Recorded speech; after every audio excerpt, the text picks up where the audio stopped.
Whip ఆది శ్రీనివాస్ హరీష్ రావుపై కేంద్రీకృత ఆరోపణలు చేశారు. హైదరాబాద్ జూబ్లీహిల్స్ ఉప ఎన్నికలు రాబోతున్నందున మాత్రమే హరీష్ రావు ప్రజా సమస్యలను గుర్తు చేసుకుని హడావిడి చేస్తున్నారని, నిజానికి నగర ప్రజలను పక్కదారి పట్టించేందుకు మాత్రమే ఈ హడావిడి జరుగుతోందని విమర్శించారు.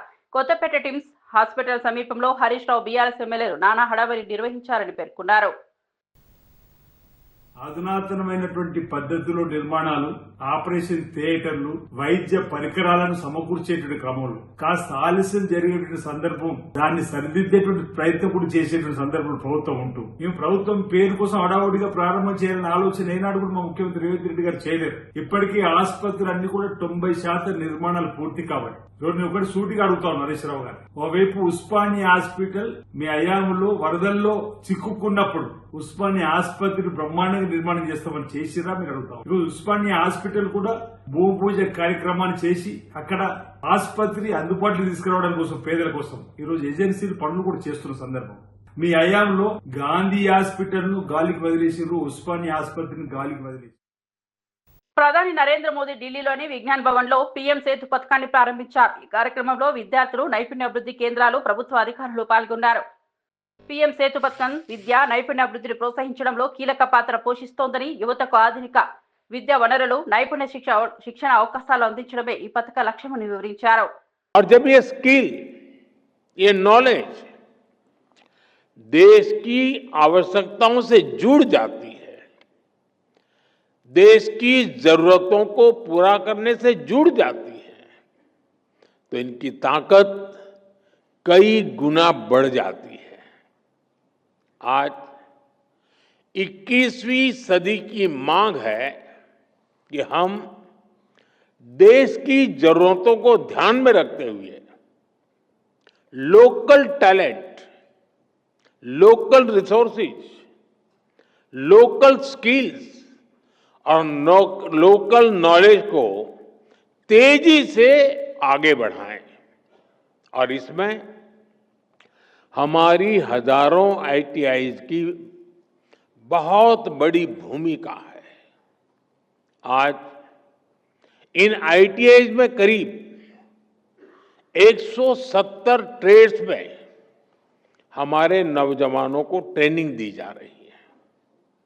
बीते 11 सालों में 1.5 करोड़ से ज्यादा नौजवान इन ट्रेड्स में प्रशिक्षित हो चुके हैं. మాజీ మంత్రి వి శ్రీనివాస్ గౌడ్ మాట్లాడుతూ బీసీ రిజర్వేషన్ల జీవో తెచ్చినప్పటి విధానం తప్పుదారిలో ఉన్నప్పటికీ కాంగ్రెస్ నాయకులతో కలిసి కోర్టులో కేసులు పెట్టించారని విమర్శించారు. కోర్టులో కేసు ఉన్నప్పటికీ జీవో చెల్లదని తెలిసి ఉండడం అయినా రేవంత్ రెడ్డి స్థానిక సంస్థల నోటిఫికేషన్ ఇచ్చినట్లు పేర్కొన్నారు. చూసుకుంటామన్నారు, మీ అనుచరులే జీవో రాకముందే కోర్టులేసింది, జీవో వచ్చిన తర్వాత మళ్ళీ కోర్టులేసింది. హైకోర్టు క్లియర్గా ఈ ఆర్డర్ ఇచ్చింది. మీరు ఎలక్షన్ షెడ్యూల్ ఇచ్చినా 8 లోపల మీరు ఇచ్చినా మా తీర్పుకు అనుగుణంగానే ఉంటుంది, మీరు ఇచ్చిరని చెప్పి ముందుకు పోవద్దని చెప్పి హెచ్చరించింది. కానీ మీరు ముందుకు పోయినరు. మీరు 9th నుంచే మొత్తం ఎలక్షన్ ప్రాసెస్ స్టార్ట్ అయిపోయింది. 9th అక్టోబర్ నుంచి. అంటే మీరు 8th వరకు ఎలాంటి చర్యలు చేపట్టదని చెప్పిన తర్వాత, చేపట్టినా కూడా మీరు కోర్టు పరిధిలో ఉంటారు అని చెప్పిన తర్వాత, అనేక రాష్ట్రాల్లో ఈ జీవోలు చెల్లవని చెప్పి మీరు చూసిన తర్వాత ఇలా మీరు ఈ జీవోతోనే మీరు ఏమనుకుంటారంటే జీవో ఇచ్చినాము కోర్టుకు పోయినారు మేమేం చేయాలని అనుకుంటారేమో. ఈ జీవో చెల్లదని మీకు తెలియదా? మీ ఆత్మసాక్షిగా మీరు చెప్పండి. ప్రభుత్వంలో ఉన్నటువంటి మీరందరూ కూడా, క్యాబినెట్లో ఉన్న మీరందరూ కూడా మీరు ప్రమాణం చేసి, రాజ్యాంగం మీద ప్రమాణం చేసి మీరు పదవులు తీసుకున్నారు కదా, మీ మనస్ఫూర్తిగా ప్రమాణం చేసి చెప్పండి, ఈ జీవో ద్వారా ఇది అమలు అవుతుందని ఈ భారతదేశంలో ఏ ముఖ్యమంత్రికి తెలియదా? ఏ ముఖ్యమంత్రికి తెలియదు, మీకొక్కరికే తెలిసిందా? మరి అన్ని 8 రాష్ట్రాల్లో ఈ జీవో ద్వారా ఇస్తే కేసు కొట్టేసిర్రని చెప్పి మీకు తెలియదా? బీహార్లో కొట్టేసిండ్రు, మహారాష్ట్రలో కొట్టేసిండ్రు, మధ్యప్రదేశ్లో కొట్టేసిండ్రు, అంతకుముందు ఆంధ్రప్రదేశ్లో కొట్టేసిండ్రు, కర్ణాటకలో కొట్టేసిండ్రు, తమిళనాడులో కూడా అంతకుముందు జీవో ఇస్తే కొట్టేసిండ్రు. ఇంకా అన్నిటికన్నా ముఖ్యమైనది ఏంటంటే, దయచేసి ఇది ఎలక్షన్లో నిలబడాలనుకునే తహతాలాటలు వినాల. ఇది చాలా మోసపూరితమైనటువంటి ఎలక్షన్ ఇది మిత్రులారా. మహారాష్ట్రలో సేమ్ ఇదే విధంగా ఎలక్షన్ షెడ్యూల్ తర్వాత కోర్టుకు వెళ్ళిన తర్వాత తెలుసా 2022 అంటే 2020 నుంచి 21-22 వరకు ఈ జీవో ద్వారా జెడ్పీటీసీలై జిల్లా పరిషత్ చైర్మన్లై 2 సంవత్సరాలు చేసిండ్రు. ఈ జియో ఇష్యూ అయిన తర్వాత ఎలక్షన్ ప్రాసెస్ స్టార్ట్ అయిన తర్వాత హైకోర్టు ఏదో జడ్జిమెంట్ ఇచ్చింది. అంటే ఇది పాస్ అయినట్లు కాదు, కేసు నడుస్తూ ఉంది, అడ్మిషన్ తీసుకొని కేసు నడుస్తుంది. తర్వాత సుప్రీంకోర్టులో వేసిండ్రు. సుప్రీంకోర్టు క్లారిటీగా ఇచ్చింది, ఇది చెల్లదు, ఇమ్మీడియట్గా మీరు దిగిపోవాల్సిందే, డీమ్ టు రిమూవల్ అని చెప్పి ఇమ్మీడియట్గా రిమూవల్ చేసింది. అంటే 2 సంవత్సరాలు వాళ్ళు ఈ జీవో ద్వారా ఎన్నికై జిల్లా పరిషత్ చైర్మన్లుగా జెడ్పీటీసీలుగా ఎంపీపీలుగా చేసిన తర్వాత 2 సంవత్సరాల తర్వాత మొత్తం అందరినీ కూడా దింపేసింది. అంటే దింపేసిన తర్వాత వాళ్ళ జీతభత్యాలు కూడా వాపసు తీసుకుంటారు, రికవర్ చేస్తారు. ఇలా కష్టపడి పట్టణాల్లో త్రాగునీటి సరఫరా వ్యవస్థను బలోపేతం చేయడానికి ఆంధ్రప్రదేశ్ ప్రభుత్వం పెద్ద ఎత్తున చర్యలు చేపడుతోంది. అమృత్ 2.0 పథకం కింద 10,250 కోట్లతో 281 ప్రాజెక్టుల అమలుకు రాష్ట్ర మంత్రివర్గం ఆమోదం తెలిపింది. ఈ విషయాన్ని మంత్రి పార్థసారథి వెల్లడించారు. ప్రాజెక్టులని చామ్ మోడల్ కింద అమలు చేయనున్నట్లు తెలిపారు. ప్రణాళిక ట్రాన్స్ 1-2లో రాయితీ హైబ్రిడ్ యాన్యుటీ కింద ఆమోదించబడింది. చామ్ మోడల్ కింద 281 పనుల్ని అమృత్ 2 కింద ఏదైతే ఉన్నాయో ప్రతిపాదించి టెండర్లు కూడా పిలవడం జరిగిందని చెప్పేసి మనం చేస్తాం. చామ్ మోడల్ కింద కన్సెషనరీ హైబ్రిడ్ యాన్యుటీ మోడల్, దీంట్లో పార్టిసిపేట్ చేసిన బిడ్డర్స్ చాలా మంది సూచనలు చేశారు. సూచనలు ఏంటంటే 2024-2025 ఎస్ఎస్ఆర్ ప్రకారం ఈ పనులన్నిటి కూడా 10,250 కోట్ల పనులన్నింటి కూడా ఎస్టిమేట్ ప్రిపేర్ చేయబడింది. 2025-2026 ఎస్ఎస్ఆర్ ని పరిగణలోకి తీసుకోవాలని చెప్పేసి కోరటం జరిగింది. ఈ 2.5% ఏదైతే ఈఎండి ఉంటుందో సక్సెస్ఫుల్ అయిన బిడ్డర్ కి అగ్రిమెంట్ చేసే సమయంలో తీసుకోండి అని చెప్పేసి రిక్వెస్ట్ చేశారు. అదేవిధంగా మామూలు నార్మల్ టెండర్ సిస్టమ్ లో, కాంట్రాక్ట్ సిస్టమ్ లో 7.5% సెక్యూరిటీ డిపాజిట్ కింద హోల్డ్ చేస్తారు ప్రతి పేమెంట్ లో కూడా. బిడ్డర్సే 40-60% వరకు పెట్టుబడి పెడుతున్నారు కాబట్టి ఈ 7.5% రద్దు చేయమని చెప్పేసి కూడా రిక్వెస్ట్ చేయడం జరిగిందని చెప్పేసి నేను మనవి చేస్తాను. ఏదైతే ఏపీయుఎఫ్ఐడిసి ఈ సంస్థ ఏదైతే ఉందో మేనేజింగ్ డైరెక్టర్ని 2,756.67 కోట్లు బదులు 2,980.9 కోట్లు కన్సెషనరీ సపోర్ట్ కింద పెంచమని చెప్పేసి కూడా రిక్వెస్ట్ చేయడం జరిగింది. ఏదైనా కూడా మొత్తం ప్రాజెక్ట్ కాస్ట్ లో 60% కన్సెషనరీస్, 40% అథారిటీ బేర్ చేయాలని చెప్పేసి రిక్వెస్ట్ చేశారు. దీనికి సంబంధించిన ప్రతిపాదన ఏదైతే ఉందో దాన్ని ప్రభుత్వం ఆమోదించడం జరిగిందని చెప్పేసి మనం చేస్తాను. విశాఖ ఎంపీ భరత్ వైసీపీ నేతలపై తీవ్ర స్థాయిలో మండిపడ్డారు. రాష్ట్రానికి వస్తున్న పెట్టుబడులను ఉద్దేశపూర్వకంగా అడ్డుకుంటున్నారని ఆరోపించారు. రాష్ట్ర అభివృద్ధి జరగడం వైసీపీకి ఇష్టం లేదని భరత్ వ్యాఖ్యానించారు. పెట్టుబడిదారుల్లో అనుమానాలు రేకెత్తించేందుకు వైసీపీ నేతలు ప్రయత్నిస్తున్నారని విమర్శించారు. క్యాబినెట్ క్లియరెన్స్ అయిపోవాలి, ల్యాండ్ అలొకేషన్ అయిపోవాలి, వాళ్ళు పెట్టుబడి పెట్టి బిల్డింగ్ కట్టేయాలి, ఇక్కడ ఉద్యోగులు కూడా వచ్చేసి స్థిరపడిపోతే ఉద్యోగులు వచ్చేసిన తర్వాత వైసీపీ దీన్ని ఏమీ అడ్డుకోలేరనే ఒక ఆలోచనతో మేము పనిచేస్తున్నాం. ఇది జరగడం వైసీపీ వాళ్ళకి ఇష్టం లేదు. ఇక్కడ వచ్చే పెట్టుబడులను ఎట్లా అడ్డుకోవాలి, ఈ ప్రాజెక్టు ముందుకు వెళ్ళకూడదు, ప్రాజెక్టు ముందుకెళ్ళిపోతే ఈ ప్రాంతం అభివృద్ధి చెందిపోతాయి, ఉద్యోగాలు వచ్చేస్తాయి, అందరు చైతన్యపడతారు అనేది వైసీపీకి భయం. ప్రజలు ఎదగడం వైసీపీ పార్టీకి ఇష్టం లే. ఉత్తరాంధ్ర ప్రజలందరూ ఒకసారి గమనించాలి. అభివృద్ధి జరగడం వైసీపీ నాయకులకి ఎవరికి ఇష్టం లేదనుకుంటా. మీరే ప్రజలే వాళ్ళని చీ కొడుతూ ఉంటే వాళ్ళకి కొంతైనా బుద్ధి వస్తుందని నేను కోరుకుంటున్నాను. మాజీ మంత్రి అంబటి రాంబాబు కుటుంబంలో ఆనందం నెలకొంది. ఆయన కూతురు శ్రీజ అమెరికాలో వివాహ బంధంతో ఒకటయ్యారు. సన్నిహిత బంధువులు, స్నేహితుల సమక్షంలో ఆ వేడుకలు ఘనంగా నిర్వహించారు. అమెరికాలోని ప్రసిద్ధ వేడుకల వేదికలో జరిగిన ఈ వివాహానికి తెలుగు సమాజానికి చెందిన ప్రముఖులు కూడా హాజరయ్యారు. తణుకు ప్రాంతం మన ప్రాంతమే. మేము యాక్చువల్గా అయితే వీళ్ళిద్దరిని పిలిచి ఆంధ్రాలో పెళ్లి చేయాలి. కాకపోతే ఇక్కడ ట్రంప్ వ్యవహారం తెలుసు కదా మీకు, వస్తే మళ్ళీ రాయడం ఉద్దేశంతో నేను, నా వైఫ్ సుబ్బారావు గారి వైఫ్ మేమే ప్రత్యేకంగా ఇక్కడికి రావటం, ఈ దేవాలయంలో వివాహం జరుపుకోవటం మాకు చాలా సంతోషం. వాళ్ళిద్దరూ సుఖశాంతులతో అమెరికాలో చాలా చక్కగా ఉండాలని, మంచి భవిష్యత్తు ఉండాలని, ఒక డాక్టర్, ఒక సాఫ్ట్వేర్ ఇంజనీర్ కాంబినేషన్ ఇప్పుడు లేటెస్ట్ కాంబినేషన్. ఇదివరకు డాక్టర్ అయితే బిజీ అయిపోయి ఇబ్బంది పడుతున్నారని ఇప్పుడు అంతా కూడా లేటెస్ట్గా ఇలా సెలెక్ట్ చేసుకున్నారు. చాలా సంతోషం. మా శ్రీజ అండ్ జాస్తి హర్ష ఇద్దరు కలిసి వివాహం చేసుకోవాలని అనుకుని మాకు కబురు చేశారు. మేము కూడా వచ్చి వారిని ఆశీర్వదించేదానికి కార్యక్రమం చేసాం. నిజానికి హర్ష ఫాదర్ మదర్ రావాలి, వాళ్ళు పాపం 3 సార్లు ట్రై చేశారు వీసా కోసం, 3 సార్లు రిజెక్ట్ అయింది. నిజంగా చాలా బాధాకరమైన విషయం. వాళ్ళ ఫాదరు మదరు ప్రజెన్స్ లేకోకుండా ఇవాళ పెళ్లి జరిగింది. సరే కొన్ని సంఘటనలు మనం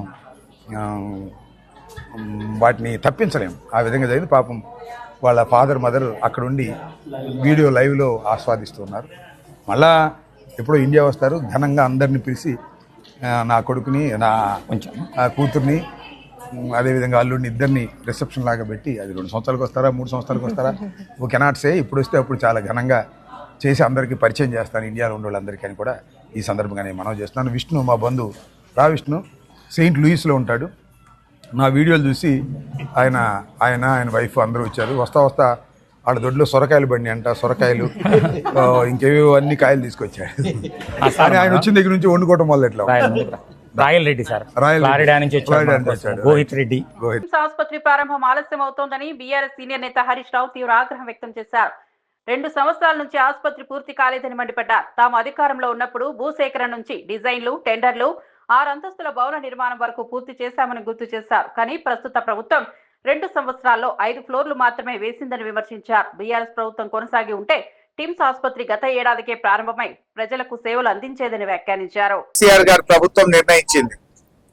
దాంట్లో భాగంగా ఎల్బీ నగర్ లో 1000 పడకల ఆసుపత్రి, మల్కాజ్గిర్ లో 1000 పడకల ఆసుపత్రి, ఎర్రగడ్డలో 1000 పడకల ఆసుపత్రి, నిమ్స్ 2000 పడకల ఆసుపత్రి కొత్తగా నిర్మించాలని, తద్వారా హైదరాబాద్ నగరంలో 5000 పడకల సూపర్ స్పెషాలిటీ ఆసుపత్రులు నిర్మించాలని మరో 100 ఏళ్ల ముందు చూపుతూ ఆనాడు కేసీఆర్ గారు నిర్ణయం తీసుకున్నారు. గతంలో అనేక రాష్ట్ర ప్రభుత్వాలు పనిచేసినప్పటికీ ఎప్పుడో నిజాం కాలంలో కట్టిన గదే ఉస్మానియా, గదే గాంధీ, గదే కింగ్ కోటి హాస్పిటల్, నీలోఫర్ హాస్పిటల్ తప్ప కొత్త ఆసుపత్రులు గత ప్రభుత్వాలు ఎవరు కూడా పెరుగుతున్న జనాభాకు తగ్గట్టుగా ఆసుపత్రుల నిర్మాణం జరగలేదు. కానీ కరోనా వచ్చిన తర్వాత కేసీఆర్ గారు రాష్ట్ర ప్రజల ఆరోగ్యం, పేదల ఆరోగ్యాన్ని దృష్టిలో పెట్టుకొని ఇలా పేదలు కార్పొరేట్ ప్రైవేట్ ఆసుపత్రులకు వెళ్లి అప్పుల పాలవుతున్నారు, వారికి సరి అయిన వైద్యం అందడం లేదని, ఈ కొత్తగా వస్తున్న రోగాలను పేదల ఆరోగ్యాన్ని దృష్టిలో పెట్టుకొని పేదలకు ప్రభుత్వ రంగంలో కార్పొరేట్ సేవలు అందించాలి, సూపర్ స్పెషాలిటీ వైద్య సేవలు అందించాలని ఈ 4 టిమ్స్ ఆసుపత్రిని వరంగల్లో 2000 పడకల హెల్త్ సిటీని కేసీఆర్ గారు ప్రభుత్వం ప్రారంభించారు. దీనికి అవసరమైన అన్ని నిధులు కూడా కేటాయించారు. దానికి డబ్బులకు కూడా ఇబ్బంది లేకుండా నిధుల సమీకరణ కూడా కేసీఆర్ ప్రభుత్వమే చేసింది. ఆనాడు కేసీఆర్ ప్రభుత్వ హయాంలో పనులు ప్రారంభమైనాయి. ఇవాళ కాంగ్రెస్ గవర్నమెంట్ వచ్చి దాదాపు 2 సంవత్సరాలు పూర్తయితున్నా ఈ ఆసుపత్రులను పట్టించుకోవడం లేదు. ఇప్పుడు మనం ఎల్బీ నగర్ టిమ్స్ ఆసుపత్రి దగ్గర ఉన్నాం. ఇవాళ గౌరవనీయులు సుధీర్ రెడ్డి ఎమ్మెల్యే గారి నాయకత్వంలో వారి నియోజకవర్గంలో ఉన్న టిమ్స్ ఆసుపత్రిని విజిట్ చేయడానికి వచ్చాం. ఇక్కడ ఏమైంది? ఆనాడు భూసేకరణ చేసింది కేసీఆర్ ప్రభుత్వం, టెండర్లు పిలిచింది కేసీఆర్ ప్రభుత్వం, డిజైన్లు పూర్తి చేసింది కేసీఆర్ ప్రభుత్వం, నిధులు సమీకరించింది కేసీఆర్ ప్రభుత్వం. ఆ రోజు సెల్లార్ తోని మొదలుకొని 6 అంతస్తుల వరకు భవన నిర్మాణాన్ని పూర్తి చేసింది కేసీఆర్ ప్రభుత్వం. మరి 2 ఏళ్ల కాంగ్రెస్ ప్రభుత్వం ఏం చేసిందయ్యా అంటే ఒక 5 ఫ్లోర్లు మాత్రమే వేశారు. ఇంకా పూర్తి కాలే. ఫ్లోర్లు వేయడం, స్లాబులు వేయడం కూడా పూర్తి కాలేదు. నిజంగా బీఆర్ఎస్ ప్రభుత్వమే ఉండుంటే ఇప్పటికే ఏడాది కిందనే ఈ ఆసుపత్రి ప్రారంభమై ప్రజలకు సేవలు అందించేది. రేవంత్ రెడ్డికి ఎక్కడ కేసీఆర్ కు పేరు వస్తుందో, ఎక్కడ బీఆర్ఎస్ ప్రభుత్వాన్ని ప్రజలు గుర్తు చేసుకుంటారో అని కావాలనే ఈ ఆసుపత్రి యొక్క నిర్మాణాన్ని స్లో చేస్తా ఉన్నారు. అంటే ముందు చూపు లేని మందబుద్ధి కలిగిన నాయకులు వీళ్ళకి ఎంతసేపు రాజకీయమే తప్ప ప్రజలంటే పట్టదు, పేద ప్రజల వైద్యం పట్టదు. ఎందుకు 2 సంవత్సరాలు ఆటో డ్రైవర్ల సేవలో పథకం ద్వారా రాష్ట్ర వ్యాప్తంగా దాదాపు 3 లక్షల మంది డ్రైవర్లకు లబ్ధి చేకూరనుందని పవన్ కళ్యాణ్ అన్నారు. ఆటో, టాక్సీ, మ్యాక్సీ క్యాబ్ డ్రైవర్ల సంక్షేమం కోసం ప్రభుత్వం ప్రత్యేకంగా ఈ పథకాన్ని రూపొందించిందని పేర్కొన్నారు. ప్రజల సమస్యలని వాటిని పరిష్కరించడం కూటమి ప్రభుత్వ ప్రధాన లక్ష్యమని స్పష్టం చేశారు. ప్రతి ఆటో డ్రైవర్ కి ఈ రోజున 15,000 జమ చేస్తూ దాదాపు 3 లక్షలు ఇంకా సరిగ్గా చెప్పాలి 2,90,000 మందికి ఈ ఆటో డ్రైవర్ సేవల పథకం ద్వారా లబ్ధి చేకూరుండగా మీ అందరి కోసం ప్రభుత్వం ఆర్థిక ఇబ్బందుల్లో ఉండి 436 కోట్ల భారాన్ని ఈ రోజున రాష్ట్ర ప్రభుత్వం చాలా ఆనందంగా మోస్తుంది. అంటే మీకు ఈ చిన్నపాటి ఊతం ఇవ్వగలిగితే అది భారం అయినప్పటికీ కూడా మీకు ఆనందంగా మోస్తుంది ఈ ప్రభుత్వం. ప్రజల సమస్యలు విని వాటిని పరిష్కరించడమే కుటుంబ ప్రభుత్వం లక్ష్యం. ఇచ్చిన మాట నిలబెట్టుకుంటూ వాగ్దానాలను కార్యరూపం దాల్చుతూ ముందుకు సాగుతూ ఉన్నాం. ఆటో డ్రైవర్లకు అండగా నిలబడి వారి జీవనోపాధి కాపాడటం కోసం కుటుంబ ప్రభుత్వం బాధ్యతగా భావిస్తున్నాం. ప్రజాప్రభుత్వం ఆటో డ్రైవర్ల అకౌంట్లో ప్రతి వ్యక్తికి 15,000 జమ చేయనుందని నారా లోకేష్ తెలిపారు. ఆటో డ్రైవర్లు ఊరుగా పట్టణాల్లో ప్రజా అవసరాలకు ముఖ్యమైన సేవలు అందిస్తున్నారని పేర్కొన్నారు. వారి ఆర్థిక సమస్యలను తగ్గించడమే ఈ పథకం ముఖ్య ఉద్దేశమని తెలిపారు. డ్రైవర్ల రుణాలను తీర్చిదిద్దేందుకు సౌకర్యం కల్పించడానికి ప్రభుత్వం ఈ పథకాన్ని ప్రవేశపెట్టిందని తెలిపారు. స్కూల్కి తీసుకెళ్లి తిరిగి తీసుకొచ్చేది మా ఆటో డ్రైవర్లు. అనారోగ్యంతో ఎవరైనా బాధపడితే అంబులెన్స్ లాగా మారి ఆసుపత్రులు కూడా తీసుకెళ్లేది మా ఆటో డ్రైవర్లు.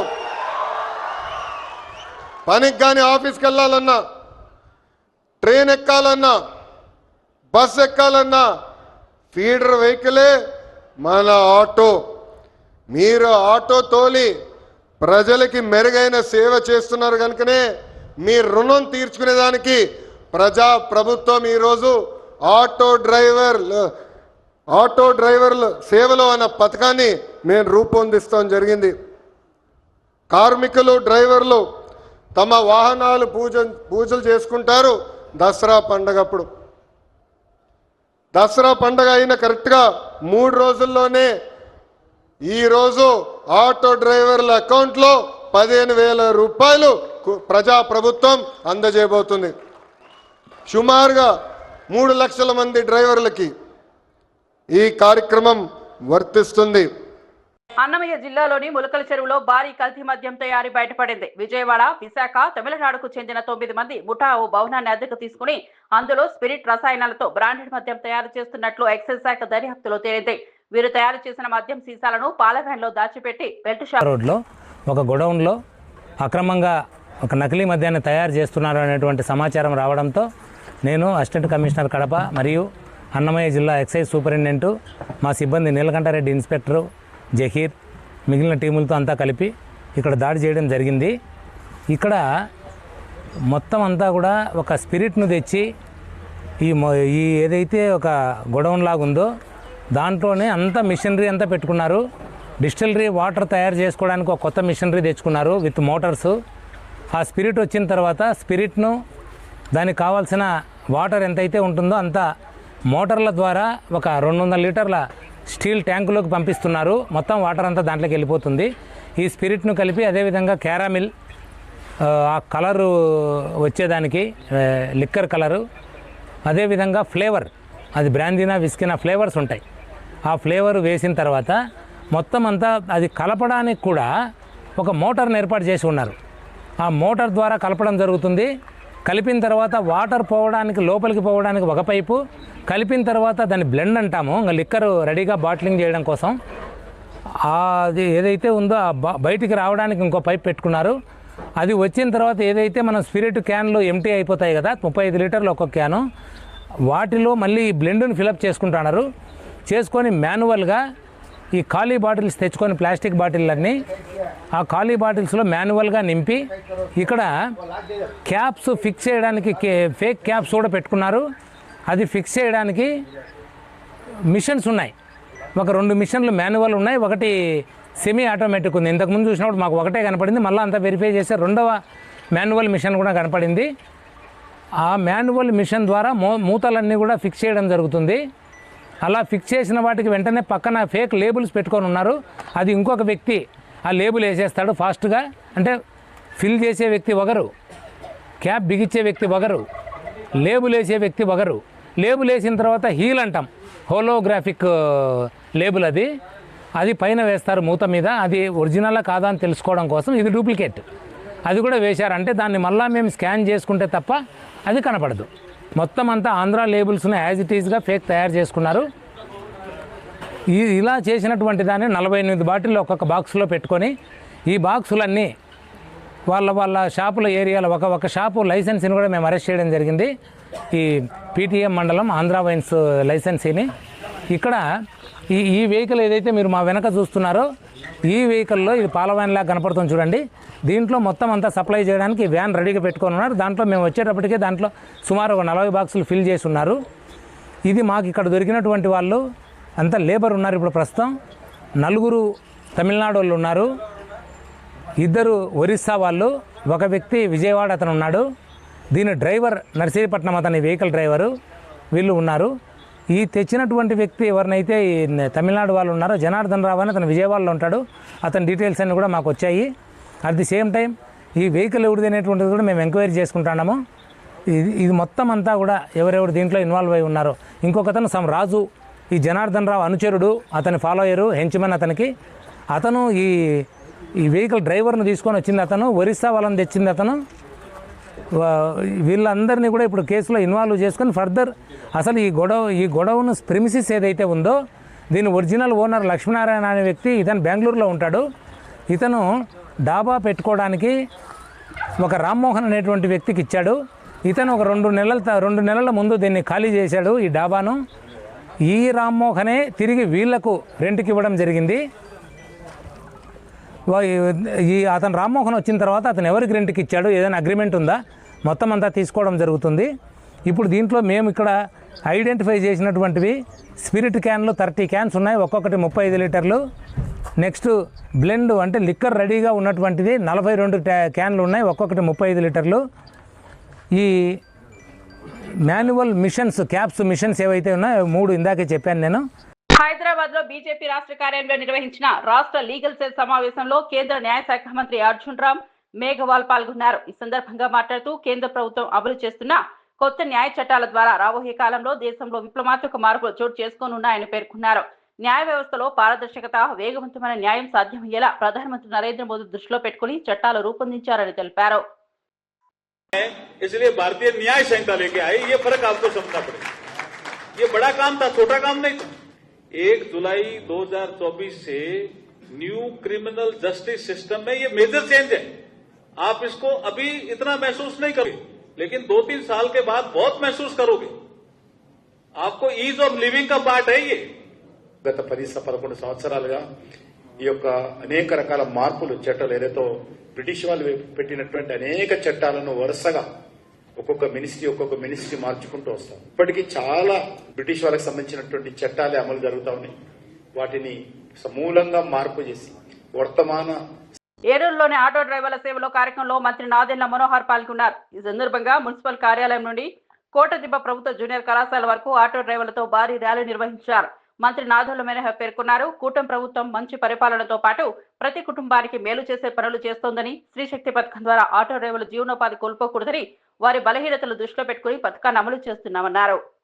మరిన్ని అప్డేట్స్ కోసం చూస్తూనే ఉండండి TG5 న్యూస్. ఇవి బులెటిన్ అప్డేట్స్. మరో బులెటిన్ లో మళ్ళీ కలుద్దాం. కూడా మనం మాట్లాడుకోవాలన్నప్పుడు ముఖ్యమంత్రి గారు ఇమీడియట్ గా స్పందించి తప్పకుండా వాళ్ళ గురించి మనం జాగ్రత్తగా ఒక కార్యక్రమం తీసుకొద్దామని ఆ రోజే నిర్ణయం తీసుకున్నారు. ఆటో సోదరులందరూ కూడా నేను కోరుతున్నాను, 15,000 రూపాయల ద్వారా ఏంటి మనకి లబ్ధని మీరు అనుకోవచ్చు. ఒక్కసారి మీరు ఆలోచించండి. ఈ రోజు చేస్తున్న అనేక సంక్షేమ కార్యక్రమాల్లో మీకు ఒక పర్టికులర్గా గుర్తింపు వచ్చింది. మనకి ఏలూరు నగరంలోనే 1880 మందికి 2,68,00,000 రూపాయలు ఈ రోజున ఈ 15,000 రూపాయల పథకం ద్వారా వాళ్ళకి అర్హత దొరుకుతోంది. అదేవిధంగా ఏలూరు జిల్లాలో ఇప్పటి వరకు వచ్చిన మన లెక్క ప్రకారంగా 10,655 ఆటో డ్రైవర్లకి మనం 15,000 రూపాయల చొప్పున దాదాపు 16 కోట్ల రూపాయలు మనం ఏలూరు జిల్లాలో ఈ రోజున అందిస్తున్నాం. ఏదైతే చంద్రబాబు నాయుడు గారు మాట అన్నారో ఆ మాటకి కట్టుబడి ఎట్టి పరిస్థితుల్లో కూడా ఆటో సోదరులకు మనం అన్నాం, దసరా కానుకగా అది ఇవ్వాలనే ఉద్దేశంతో ఇవాళ రాష్ట్ర వ్యాప్తంగా 2,90,000 మందికి 4,435 కోట్ల రూపాయలు ఇవాళ ఒక్క రోజునే మరి మీ అందరి అకౌంట్లోకి వేస్తున్నారంటే ఆర్థికంగా ఎంత ఇబ్బంది ఉన్నప్పటికీ కూడా చంద్రబాబు నాయుడు గారు, పవన్ కళ్యాణ్ గారు పేదవాడు బాగుండాలి అనే ఒక నిర్దేశంతో అందరికీ కూడా మీ అందరికీ కూడా చేస్తున్నారు. భువనగిరి ఎంపీ చామల కిరణ్ కుమార్ రెడ్డి రాజకీయ విశ్లేషకుడు ప్రశాంత్ కిషోర్ పై తీవ్ర స్థాయిలో మండిపడ్డారు. ఆయన ఒక విఫలమైన రాజకీయ విశ్లేషకుడని, రాజకీయ నాయకుడని కిరణ్ కుమార్ రెడ్డి వ్యాఖ్యానించారు.